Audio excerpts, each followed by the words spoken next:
2020 NDAയുടെ ഭാഗമായതായി ഔദ്യോഗിക പ്രഖ്യാപനം വന്നതിനെ തുടർന്ന് അണിയറ നീക്കങ്ങളുടെ വിശദമായ വിവരങ്ങൾ ഇപ്പോൾ പുറത്തു വന്നിട്ടുണ്ട്.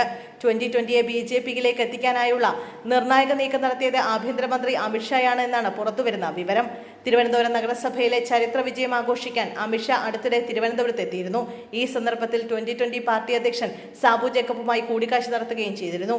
ഈ കൂടിക്കാഴ്ചയിലായിരുന്നു നിർണായക തീരുമാനമുണ്ടായത്.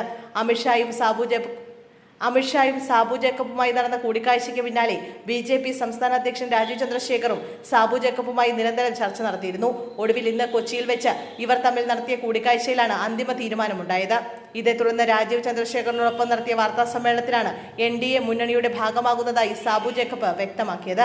നാളെ തിരുവനന്തപുരത്ത് പ്രധാനമന്ത്രി നരേന്ദ്രമോദിയുടെ സാന്നിധ്യത്തിലാകും 2020 ഔദ്യോഗികമായി NDA മുന്നണിയുടെ ഭാഗമാകുക. കിഴക്കമ്പലം ആസ്ഥാനമായുള്ള 2020 പാർട്ടി NDAയുടെ ഭാഗമാകുന്നത് എറണാകുളത്ത് BJPക്ക് ഗുണം ചെയ്യുമെന്നാണ് നേതൃത്വത്തിന്റെ വിലയിരുത്തൽ.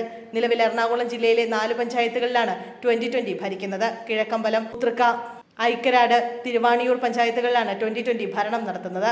കഴിഞ്ഞ തവണ ഭരണമുണ്ടായിരുന്ന 2 പഞ്ചായത്തുകൾ ഇക്കുറി നഷ്ടമായിരുന്നു. കുന്നത്തുനാട്, മഴുവന്നൂർ പഞ്ചായത്തുകൾ ഇത്തവണ UDF പിടിച്ചെടുത്തത് 2020ക്ക് വലിയ ക്ഷീണമായിരുന്നു. 2020നെ അപേക്ഷിച്ച് 2025 തദ്ദേശ തെരഞ്ഞെടുപ്പിൽ 2020ക്ക് വലിയ നഷ്ടമായിരുന്നു. കുന്നത്തുനാട്ടിലും ചില പഞ്ചായത്തുകളിലും UDFും LDFും 2020ക്കെതിരെ ഒന്നിച്ചു മത്സരിച്ചിരുന്നു. ഈ നീക്കത്തെ പ്രതിരോധിക്കാനാണ് BJP പാളയത്തിലേക്ക് പാർട്ടി എത്തുന്നതെന്നാണ് വ്യക്തമാക്കുന്നത്.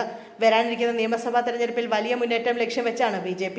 അതേസമയം 2020 BJP മുന്നണിയുടെ ഭാഗമാകുന്നത് എറണാകുളത്ത് വലിയ ഗുണം ചെയ്യുമെന്നാണ് വിലയിരുത്തൽ. ഇത് വരാൻ പോകുന്ന തെരഞ്ഞെടുപ്പുകളിൽ BJPയുടെ സ്വാധീനം വർദ്ധിപ്പിക്കുമെന്നാണ് കണക്കുകൂട്ടൽ.